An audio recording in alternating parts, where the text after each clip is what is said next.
Assalamualaikum warahmatullahi wabarakatuh. Anak-anak sekalian, berjumpa kembali dengan Bapak dalam pelajaran PPKN melalui PPKN Studio. Namun jangan lupa subscribe, like, dan komen. Oke, anak sekalian, kita lanjutkan materi kita ya. Sekarang kita di bab 3 ya, tentang sistem hukum dan peradilan di Indonesia. Nah, di bab 3 ini kita awali dengan materi sebagai berikut.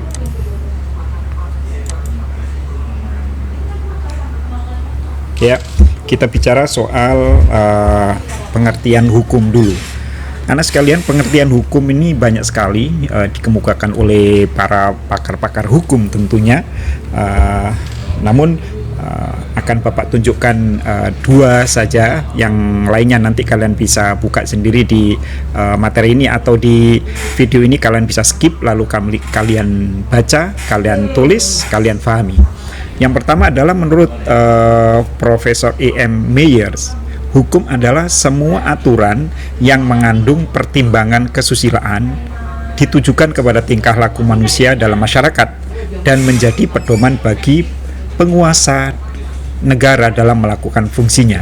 Sedangkan kalau menurut DRSE Utrecht SH, hukum adalah himpunan peraturan, di dalamnya dalam tanda kurung berisi perintah dan larangan yang mengurus tata tertib masyarakat. Oleh karena itu harus ditaati oleh masyarakat. Nah, lalu selanjutnya menurut CCT Simorangkir, lalu kemudian Hugo de Groot, ya kalian bisa skip lalu kalian bisa baca.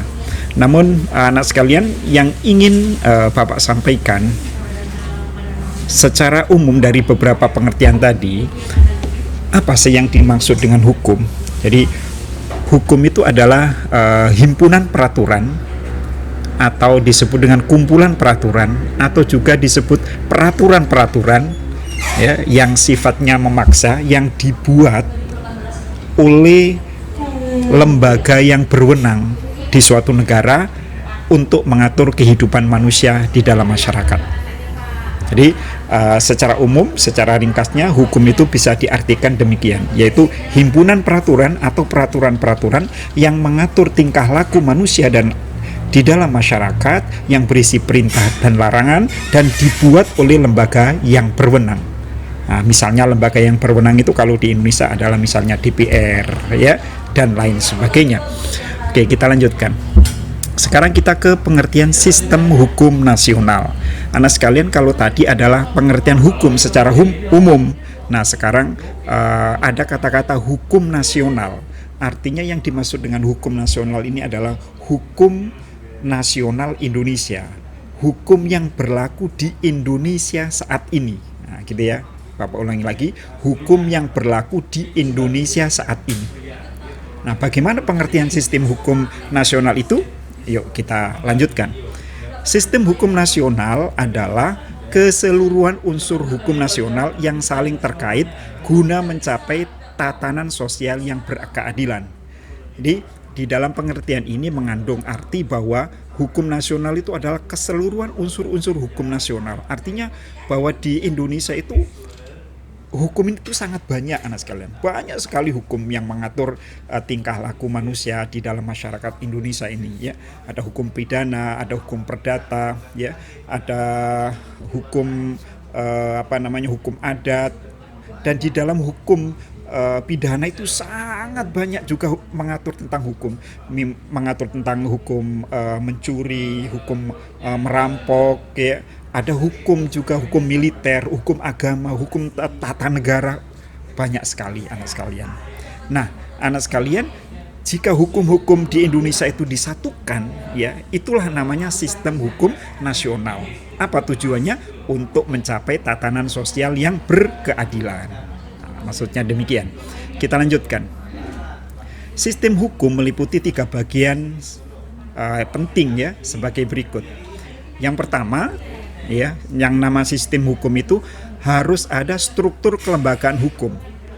Ya, adalah struktur kelembagaan hukum adalah sistem beserta mekanisme kelembagaan yang menopang pembentukan dan penyelenggaraan hukum di Indonesia. Jadi ada struktur hukum. Nah, struktur hukum itu apa saja? Itu ada 4 ya. Misalnya ini, ada lembaga-lembaga peradilan. Nah, nanti kita jelaskan lembaga peradilan di Indonesia itu apa saja. Jadi ada lembaga peradilan. Yang kedua, ada aparatur penyelenggara hukum. Misalnya ada hakim, ada jaksa, ada pengacara, ya gitu ya. Yang C, mekanisme penyelenggaraan hukum. Jadi harus ada mekanisme tata cara bagaimana penyelenggaraan hukum di Indonesia. D, pengawasan pelaksanaan hukum. Jadi hukum dalam pelaksanaannya harus ada yang mengawasi. Siapa yang mengawasi? Nah, ini yang akan kita bicarakan nanti. Kita lanjutkan. Tentu saja sekarang yang kedua. Yang kedua adalah materi hukum. Adalah kaedah-kaedah yang dituangkan dan dibakukan dalam peraturan hukum, baik yang tertulis maupun tidak tertulis. Materi hukum itu maksudnya, misalnya di dalam Undang-Undang Dasar 45 itu ada pasal 1. Pasal 1 itu ada pasal 1 ayat 1 ya, tentang bentuk negara dan bentuk pemerintahan. Pasal 1 ayat 2 tentang kedaulatan itu ada di tangan rakyat ya, dan selanjutnya. Di dalam hukum pidana pun begitu, di dalam hukum perdata pun begitu, di dalam hukum tata acara, hukum acara pidana, hukum acara perdata pun demikian. Jadi ada materi yang di dalamnya, ada pasal-pasal, ada ayat-ayat, ya gitu ya. Dan yang ketiga, budaya hukum menitik beratkan pada pembahasan mengenai kesadaran hukum kesadaran hukum bermasyarakat. Jadi yang ketiga juga ada namanya budaya hukum. Budaya hukum itu artinya kebiasaan-kebiasaan yang berkaitan dengan nilai-nilai hukum di dalam masyarakat. Bagaimana masyarakat itu sadar tentang adanya hukum. Misalnya seandainya tidak ada hukum pidana pun, misalnya orang itu sadar bahwa mengambil barang milik orang lain itu adalah salah gitu. Sebelumnya sudah diatur di dalam hukum agama juga haram misalnya. Lalu di dalam norma kesusilaan misalnya, tentu jika seandainya tidak ada hukum yang mengatur sekalipun, siapa saja yang harta miliknya, barang kesayangannya diambil oleh orang lain, itu akan marah gitu. Siapa saja yang dibohongi oleh orang lain itu akan marah. Nah, ini namanya kesadaran hukum. Kalau kamu nggak mau dibohongi, jangan membohongi. Kalau kamu nggak mau barangmu dicuri, jangan mencuri. Nah, gitu ya. Kita lanjutkan. Tujuan hukum.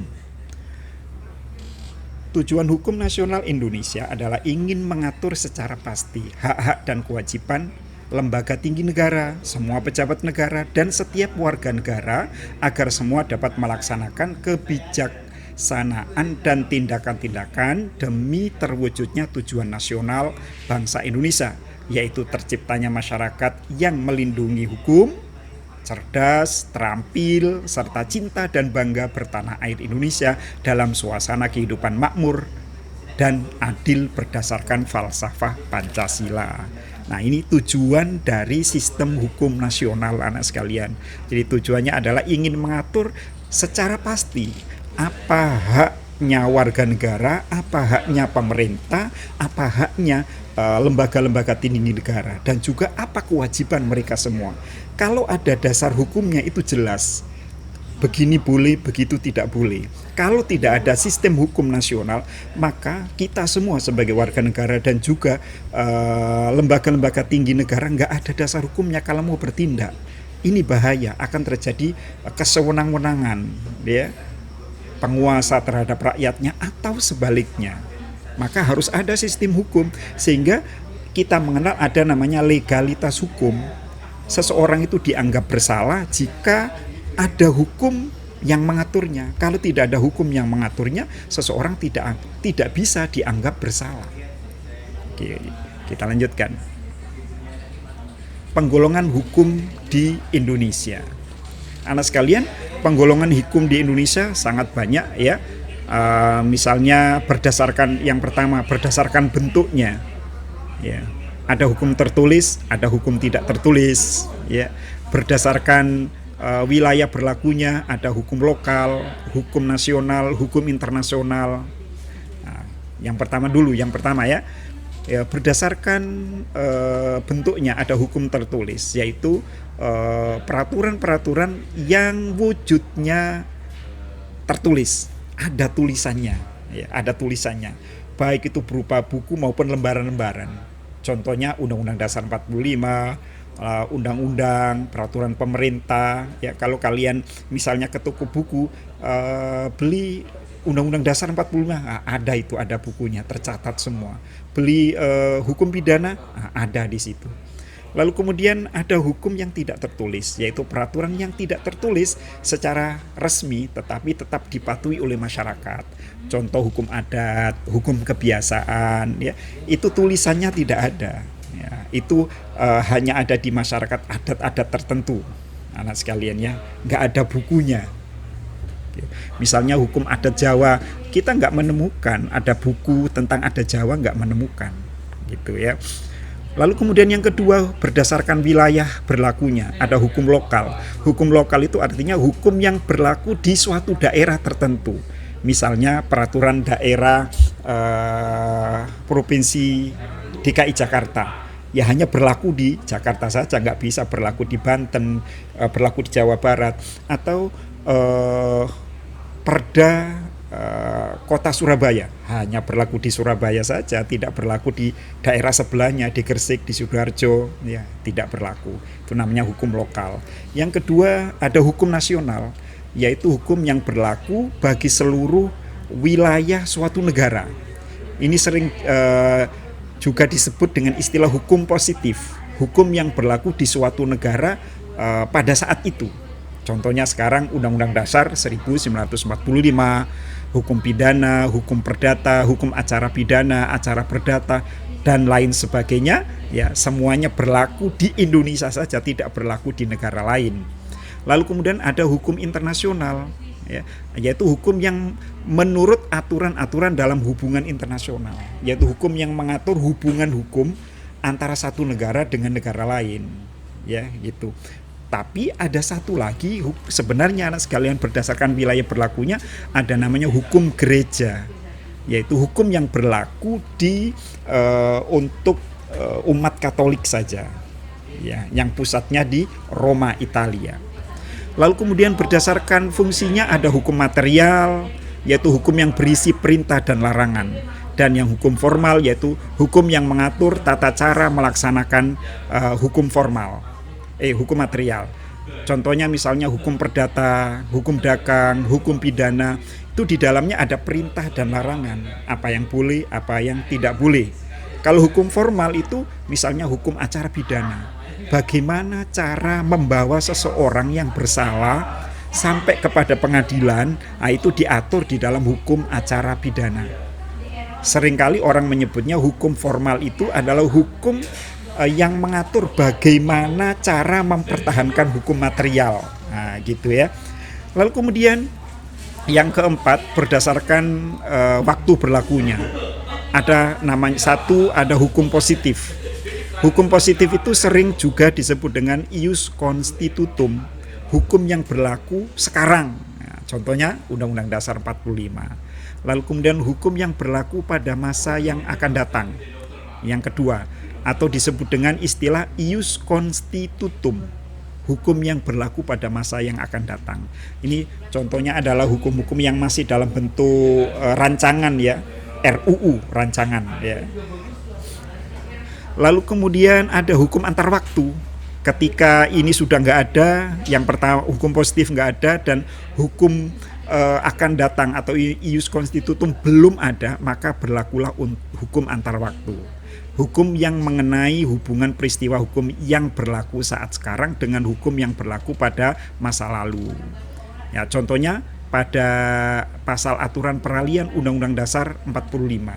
Jadi ada kalimat sebelum peraturan perundangan ini dibentuk atau belum ada, maka berlakulah hukum-hukum peninggalan Belanda. Ya. Contohnya anak sekalian, hukum pidana yang dimiliki oleh Indonesia sekarang itu adalah hukum peninggalan Belanda. Karena sampai saat ini DPR sendiri belum mengesahkan hukum pidana made in Indonesia sendiri. Nah, jadi hukum pidana, makanya ada pasal di dalam Undang-Undang Dasar 45, ada pasal ini. Ada aturan peralihan yang membolehkan hukum yang hukum Belanda masih berlaku saat ini di Indonesia sebelum ada yang baru. Nah, selanjutnya kalian bisa baca sendiri, kalian skip video ini, lalu kalian baca, yaitu hukum berdasarkan masalahnya dan hukum berdasarkan sifatnya. Kita lanjut. Macam-macam hukum lainnya. Ada hukum perdata, adalah hukum yang mengatur hubungan hukum antara orang yang satu dan orang yang lain dengan menitik beratkan kepada kepentingan perseorangan. Contoh ini adalah hukum perdagangan, hukum sewa-menyewa, hukum jual-beli. Itu artinya hanya antara orang yang satu dengan orang yang lain, tidak melibatkan negara. Ya, kalau kamu sewa-menyewa, yang satu tidak membayar, nggak sampai masuk ke ranah dihukum, ya enggak. Hanya mengganti dengan ganti rugi misalnya. Kecuali kalau ada penipuan, itu ada unsur pidana. Yang kedua, hukum dagang atau hukum perniagaan adalah hukum yang mengatur hubungan hukum antara orang dan orang lain maupun antara orang dan badan-badan hukum dalam bidang perdagangan. Ya, ini ada juga namanya hukum dagang. Nah, lalu kita lanjutkan. Ada hukum pidana, adalah hukum yang mengatur perbuatan yang melanggar, yang dilanggar atau melanggar hukum dengan disertai sanksi-sanksi hukum yang tegas dan jelas terhadap pelanggarnya. Dan yang keempat ada namanya hukum administrasi negara atau hukum tata usaha negara atau hukum tata pemerintahan, adalah hukum yang mengatur segala tugas atau hak dan kewajiban pejabat-pejabat pemerintah dari pusat sampai ke daerah, anak sekalian. Oke. Nah, kita lanjut sekarang ke sumber hukum di Indonesia. Nah, kalau yang kalian lihat ada 1-5 ini adalah sumber hukum material, ya, sumber hukum material. Tadi materi hukum, isi hukum. Itu ada satu namanya undang-undang. Jadi hukum itu walaupun undang-undang itu juga hukum, ya anak sekalian, tapi undang-undang itu juga sebagai sumber hukum. Karena undang-undang itu jumlahnya banyak, ya. Nah, undang-undang itu adalah peraturan yang dibuat oleh DPR bersama dengan presiden. Nah, itu kalau undang-undang dalam arti sempit. Kalau undang-undang dalam arti luas, undang-undang itu artinya semua produk hukum yang dibuat oleh lembaga negara. Itu namanya undang-undang. Baik itu undang-undang dasar, TAP MPR, undang-undang itu sendiri, ya, lalu peraturan pemerintah, perda, semuanya namanya undang-undang dalam arti luas. Kalau undang-undang dalam arti sempit, ya undang-undang itu sendiri, yaitu peraturan yang dibuat oleh DPR bersama dengan presiden. Yang kedua adalah kebiasaan. Kebiasaan itu adalah peraturan-peraturan yang berlaku di masyarakat yang dilakukan secara terus-menerus dan dipercayai kebenarannya. Nah, ini bisa jadi sumber hukum. Ya. Apa kebiasaan masyarakat di situ? Nah, itu bisa menjadi patokan seseorang itu dianggap bersalah atau tidak. Ya, seseorang itu kamu bersalah karena melanggar kebiasaan masyarakat di situ. Nah, itu bisa jadi sumber hukum. Yang kedua adalah jurisprudensi. Jurisprudensi itu adalah anak sekalian keputusan hakim yang terdahulu lalu dijadikan dasar oleh hakim berikutnya pada persoalan yang sama. Misalnya anak sekalian dulu di Indonesia itu nggak mengenal sabu, yang mengenal adalah ganja, misalnya heroin gitu ya.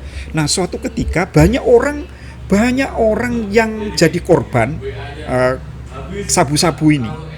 Dan banyak orang mengedarkan sabu-sabu, tetapi semuanya nggak bisa dihukum. Kenapa? Karena nggak ada hukum yang mengaturnya. Lalu kemudian ada seorang hakim di Surabaya itu berani memutuskan bersalah kepada orang yang mengedarkan sabu-sabu. Akhirnya keputusan hakim itu dijadikan dasar oleh hakim-hakim berikutnya di Indonesia. Nah, itu namanya jurisprudensi. Yang keempat adalah traktat. Traktat itu artinya perjanjian antar negara. Setiap perjanjian antar negara itu akan ada peraturan-peraturan. Nah, itu bisa dijadikan sumber hukum di suatu negara. Gitu ya. Lalu yang kelima, doktrin. Doktrin itu artinya pendapat para ahli hukum terkemuka tentang suatu masalah hukum. Jadi pendapat para ahli hukum terkemuka, terkenal berarti ya, tentang suatu masalah. Contohnya misalnya kita punya Bapak Mokhtar Kusumaatmadja misalnya, pakar hukum laut internasional. Apapun kata Bapak Mokhtar, Profesor Dr. Mokhtar Kusumaatmadja tentang hukum laut Indonesia, seluruh dunia akan menggunakan kalau terjadi persoalan perbatasan hukum laut misalnya begitu. Di Indonesia kita mengenal ada Profesor Dr. Yusril Iza Mahendra atau Profesor Dr. Mahfud MD misalnya, ya. Beliau adalah pakar hukum tata negara. Kalau beliau ngomong soal hukum, maka bisa menjadi dasar di pengadilan misalnya begitu ya. Nah, gitu. Nah, lalu kemudian urutan peraturan perundangan di Indonesia. Anak sekalian, urutan peraturan perundangan di Indonesia itu diatur di dalam Undang-Undang Nomor 12 Tahun 2011. Itu ada 7 urutannya seperti ini. 1. Undang-Undang Dasar 1945, yang kedua TAP MPR, yang ketiga Undang-Undang Perpu atau Peraturan Pemerintah Pengganti Undang-Undang, yang keempat Peraturan Pemerintah atau PP, yang kelima Peraturan Presiden atau Perpres, yang keenam Peraturan Daerah Provinsi atau Perda Prov, dan yang ketujuh Peraturan Daerah Kabupaten atau Kota atau Perda Kabupaten Kota. Oke anak sekalian, itulah pembicaraan kita tentang tata hukum Indonesia. Nah, mudah-mudahan kalian semua bisa memahaminya. Kita jumpa lagi di pertemuan yang kedua, yaitu tentang peradilan. Tentu saja yang kita maksud adalah peradilan di Indonesia. Nah, anak sekalian, itulah materi kita hari ini. Mudah-mudahan kalian bisa memahaminya dengan baik. Jika kalian masih belum bisa memahami dengan baik, maka kalian bisa buka kembali video ini di YouTube Bapak, yaitu di PPKN Studio. Atau kalian kembali ke Google Classroom untuk membuka materi dengan lengkap. Terima kasih atas perhatiannya. Assalamualaikum dan salam sejahtera.